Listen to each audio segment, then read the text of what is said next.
کہ حیدرآباد میں چند دن پہلے ایک وکیل کو دردناک طریقے سے ان کو قتل کر دیا گیا. خواجہ معز الدین کو مجلس اتحاد المسلمین اس کی مذمت کرتی ہے، اور ہم حکومت سے اور پولیس سے یہ مطالبہ کرتے ہیں کہ خواجہ معز الدین کو جنہوں نے قتل کیا ہے، حکومت قانون کے دائرے میں رہ کر ان تمام ملزمین جو ہیں ان کو سخت سے سخت سزا دلوائے گی. اور افسوس اس بات کا ہے کہ ذی الحج کا ایک مبارک مہینہ ہے جس میں کوئی جنگ نہیں ہوتی، یہ ظالموں نے اس بیچارے کو گاڑی سے اڑا دیا.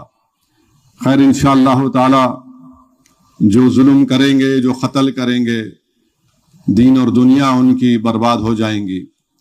اور اگر کوئی یہ سمجھ رہا ہے کہ قتل کرنے والا قتل تو کر دیتا ہے مگر سب سے زیادہ پریشان اس کے گھر والے ہو جاتے، اور جس کا قتل کیا جاتا ہے وہ تو گھر والے، ایک ماں اپنے اولاد سے محروم ہو جاتی، وہ شادی شدہ ہے تو اس کی بیوی بیوہ ہو جاتی، بچے ہیں تو بچے اپنے باپ سے محروم ہو جاتے ہیں. یہ تو پری پلان طریقے سے اگر کوئی ایسا کرتے رہے گا اور کوئی یہ سمجھے گا کہ نہیں ہم کچھ بھی کر سکتے، نکل جائیں گے، بچ جائیں گے، تم دنیا میں تو نہیں بچ سکتے. اگر بچ بھی گئے وہاں تو پکڑ ہوں گی نا تمہاری. وہاں پر اسی حالت میں جو کوئی قاتل کسی معصوم کا قتل کرتا ہے وہ اللہ، حدیث شریف میں آیا کہ اپنے اللہ کے عرش کے سامنے اسی حالت میں آ کر کھڑے ہو کر بولے گا اللہ تو مجھ سے انصاف کر. یاد رکھو، اس دن سے ڈرو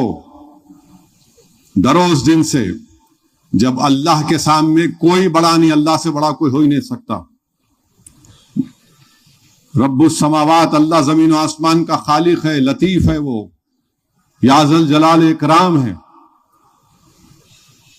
اللہ یہ کیا کرتے ہیں لوگ. میں جانتا ہوں جب میرے بھائی اکبر پر حملہ ہوا تھا تو بہت سے لوگ مجھ پر تانا مارتے تھے، کیا کر لیے تم، کیا کر رہے. بولا نہیں، جو بھی کرنا ہے قانون کے دائرے میں رہ کر کریں گے ہم.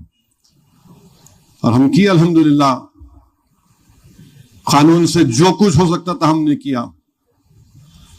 اس وقت کے آندھرا پردیش کی 307 کی تاریخ ہم نے بنائی. اٹیمپٹ ٹو مرڈر میں 5 سال کوئی جیل میں نہیں تھا، جیل میں تھے، کورٹ سزا ہوئی، کورٹ باز کو چھوڑ دیا.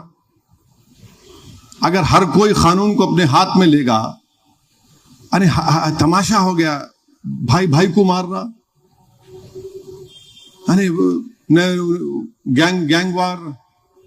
ہم تو پولیس کو بول رہے ہیں یہ تمام ایسے عناصر کو آپ قانون کے دائرے میں رہ کر ان پر سخت نوٹس لو. آپ کوئی کسی کا ساتھ دینے کا سوال ہی پیدا نہیں ہوتا. آپ غلط کرے، آپ غلط قانون کو توڑیں گے، اس کا جواب دیں گے. وہ دن چلے گئے. یہ 2026 ہے، اور آج کل جو نیا BNSS ایویڈنس ایکٹ بنا اس میں تو FSL کی سہولتیں ہو گئی. اب ان کو سمجھنا چاہیے.